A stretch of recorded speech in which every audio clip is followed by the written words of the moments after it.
রাত্রিবেলা বালিশ হাতে যখন ঘুমাও, বালিশকে কাছে নিয়ে ঘুমাও, ওই সময় চিন্তা করো যার জন্য আমার মাথার গাম পায়ে ফেলাইলাম, যে সন্তানের জন্য মাথার গাম পায়ে ফেলাইলাম, যে স্ত্রীর জন্য মাথার গাম পায়ে ফেলাইলাম, দিন শেষে ওই স্ত্রী আমার কিনা, ওই সন্তান আমার কিনা।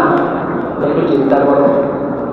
তোমার বাবা মা তোমাকে লালন পালন করে বড় করছে, তোমার বাবা মার জন্য কয়বার তুমি নামাজ পড়ে দোয়া করো?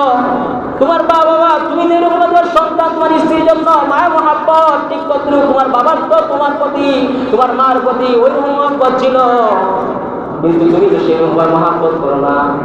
হে বাবারা, হে ভাইরা, চিন্তা করো, তোমার বাবা এবং মা যেরকম তোমাকে মহাব্বত করে, তুমি বর্তমানে তোমার ছেলে সন্তানগুলোকে মহাব্বত করো, কিন্তু তোমার ছেলে সন্তান তোমাকে সেরকম মহাব্বত করবে না।